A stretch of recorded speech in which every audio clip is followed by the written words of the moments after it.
now we are cutting our template B, and we're going to cut it from the template plastic.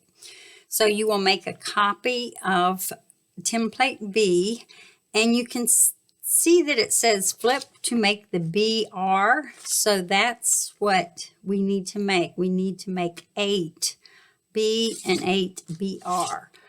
But when you cut your fabric strip 9 inches, and this is out of the background, if you put wrong sides together or right sides together, you can cut them a pair at the same time, a B and a BR. So get your 9-inch strip and get 2 of them and put right sides together is what you're going to cut from.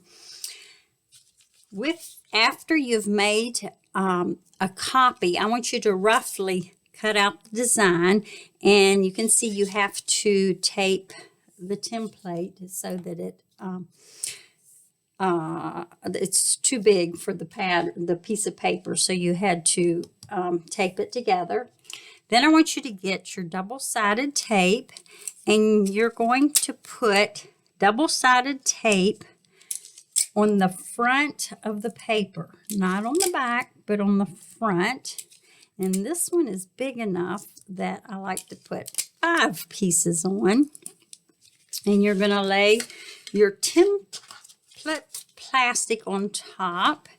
And I usually like to make one side so I don't have to cut it off with the template. So I am making that black line just right off the edge, because what we want to do when we cut this template is we are cutting the black line off of the template. So get your scissors and you are going to cut the black line off of the template. And let me explain a little bit here what's happening. So this will be our template that we're using to cut the shape.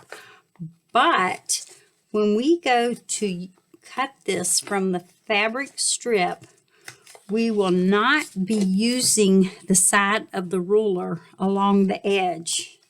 We are going to be using the 1/4 inch line when we place the ruler on top. And if I leave this template plastic stick out beyond this line that I'm cutting out, then you're going to cut it with the OFA cutter, and it's not the end of the world if it gets cut, but it does kind of dull your blade. So that's why I'm using the paper scissors and cutting off that little edge.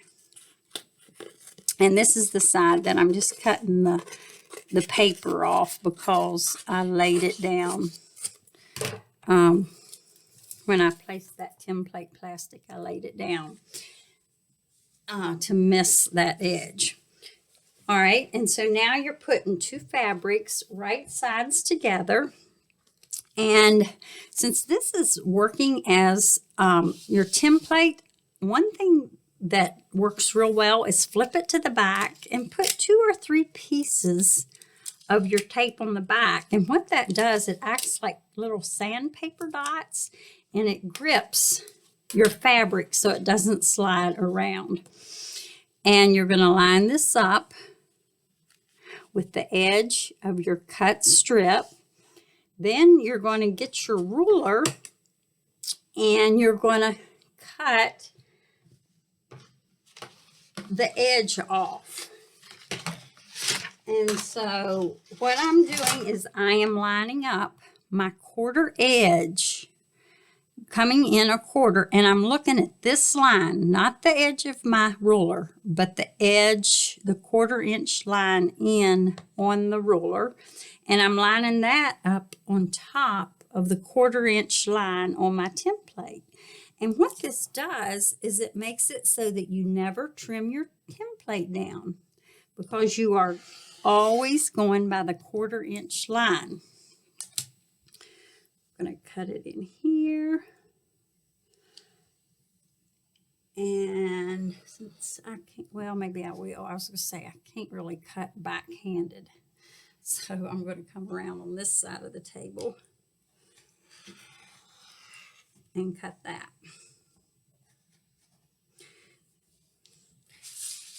So that's your first cut, and if you have right sides together, that's going to make two, a right and a left.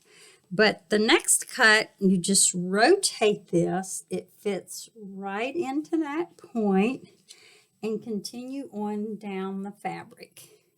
And you should be able to get 4 of these out of a strip. So you'll get 4 flips of this template and 4 with the right side up. So that is how you cut with template plastic. And you can even do that with the diamond, but I like to use the acrylic ruler. It's just faster and easier. And if it's a tool you already have, why not use it? So that is how we cut using the template plastic and the other split diamonds as well, and the plain diamonds. So see you in the next class. Have fun cutting.